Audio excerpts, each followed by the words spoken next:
সিকিমের গাড়ি, সেটাতে দফায় দফায় হামলা হলো। ড্রাইভারকে তারা এমন বেধড়ক প্রহার করেছে যেটা বাংলাদেশের ইতিহাসে ন্যক্কারজনক। ইন্টারপোল একটা ছেলের চোখ তুলে নেওয়া হয়েছে। ডাক্তার আমাদেরকে জানিয়েছে আজকে তার অপারেশন, সে কখনো পৃথিবীতে আলোর চোখ দেখতে পারবে না। এবং সেখানে আমরা দেখেছি যিনি আমাদের জেলা সদস্য সচিব, তার হাত ভেঙে দেওয়া হয়েছে।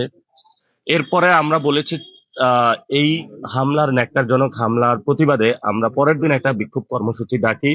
বিক্ষোভ কর্মসূচিকে ঠেকানোর জন্য আওয়ামী স্টাইলে পুলিশ সেই একই পোশাকে, যেই পোশাক একটা সময় আওয়ামী লীগের আমলে একই কায়দায় কর্মসূচি বানচাল করতো, সেই বিএনপির আমলে এসে তারা সেখানে ছাত্র দলের একটা কর্মসূচি দেখিয়ে 144 ধারা জারি করলো। পুরা শহরে ছাত্র দল, যুব দল, রামদা, ঝাড়ু, হকি স্টিক নিয়ে ঘোরাফেরা করলো। কিন্তু আমরা যখন রওনা দিলাম মৌলভীবাজার থেকে, কারণ আমরা মৌলভীবাজারে স্টে করেছি, এই জন্য আমাদের মৌলভীবাজারও প্রোগ্রাম ছিল, সেই প্রোগ্রাম আমরা ক্যান্সেল করেছি। যাওয়ার পথে প্রথমেই মৌলভীবাজারের শেষ প্রান্তে আমরা 400 পুলিশের বাধার মুখে পড়ি। আমরা সেই ব্যারিকেড ভাঙি। ভাঙার পরে যখন একটু সামনে আগাইলাম, এরপরে দেখি আমরা ট্রাক দিয়ে রাখছি তারা রাস্তার মধ্যে, ট্রাকটা পাংচার করে। সেই ট্রাকটা আমরা রাস্তার থেকে সরাইলাম। যদিও অনেকে বলে যে বালুর ট্রাক সরাইতে পারে না, কিন্তু আমরা ট্রাক সরাইতে সক্ষম হয়েছিলাম।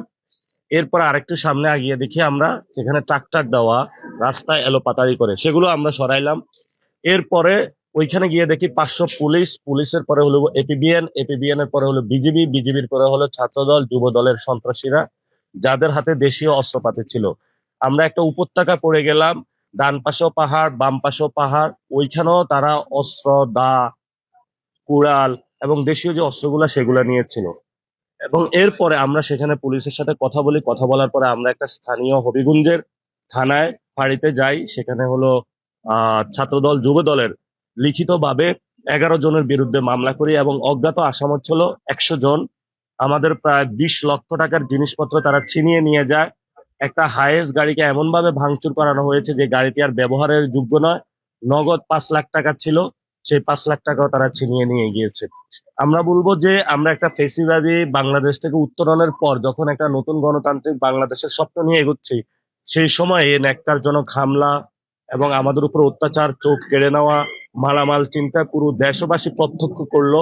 আমরা এখনো চাই শান্তিপূর্ণ একটি বাংলাদেশ, যে বাংলাদেশে আমরা গণভোটের রায় বাস্তবায়ন এবং আমরা আওয়ামী যে নৃশংস হত্যাযজ্ঞ হয়েছিল 2024-এ, সেই নারকীয় হত্যাযজ্ঞের বিচার চাই আমরা বাংলাদেশে।